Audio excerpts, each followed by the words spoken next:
دنیاوی عقل کی دوڑ صرف قبر کے گڑھے تک ہے۔ اس کے بعد کی احوال اس کے ادراک میں نہیں آ سکتے۔ وہ صرف انبیاء اور اولیاء بتا سکتے ہیں جن کو عقل خداوندی حاصل ہے۔ جس شخص نے زندگی میں سرکار دو عالم صلی اللہ علیہ وآلہ وسلم سے عشق نہیں کیا، اس شخص نے خود کو زندہ ہی جہنم میں ڈال دیا۔ اگر تم خدا کو دیکھنا چاہتے ہو تو اس کا ایک طریقہ ہے کہ تم اپنے دل میں جھانک کے دیکھو، کیونکہ تمہارا دل ایک آئینہ ہے۔ اگر یہ بدی سے پاک ہو تو اس میں خدا بھی نظر آ سکتا ہے۔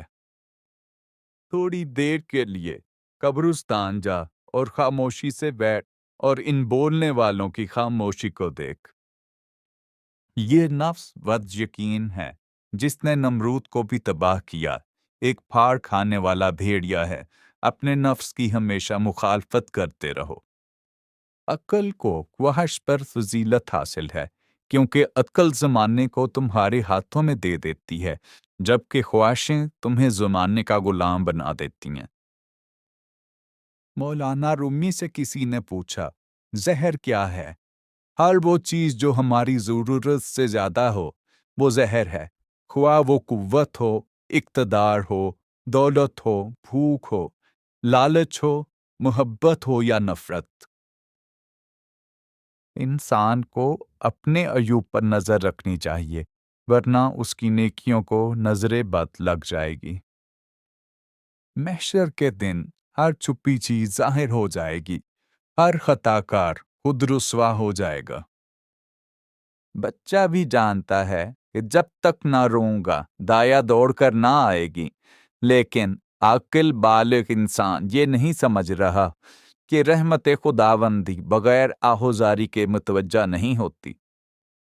عبادت کا کوئی اصول نہیں ہے، وہ ہر اس آواز کو سنتا ہے جو مخلص دل سے نکلی ہو۔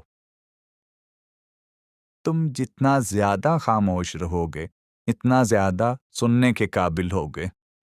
تمہاری روح کے لیے اس سے بڑھ کر کوئی مرض نہیں کہ تم خود کو کامل سمجھنے لگو۔ جہاں دماغ کو صرف حدیں نظر آتی ہیں، محبت وہاں بھی چھپا ہوا راستہ دکھا دیتی ہے۔ وسوسے کی روئی کان سے نکال تاکہ تیرے کانوں میں آسمانی آوازیں آنے لگیں۔ اپنی زندگی اس کے حوالے کر دو جس کا پہلے ہی تمہاری سانسوں اور لمحوں پر اختیار ہے۔ الوداع صرف ان لوگوں کے لیے ہے جو آنکھوں سے پیار کرتے ہیں، کیونکہ جو لوگ دل و جان سے پیار کرتے ہیں ان کے لیے جدائی نام کی کوئی چیز نہیں ہوتی۔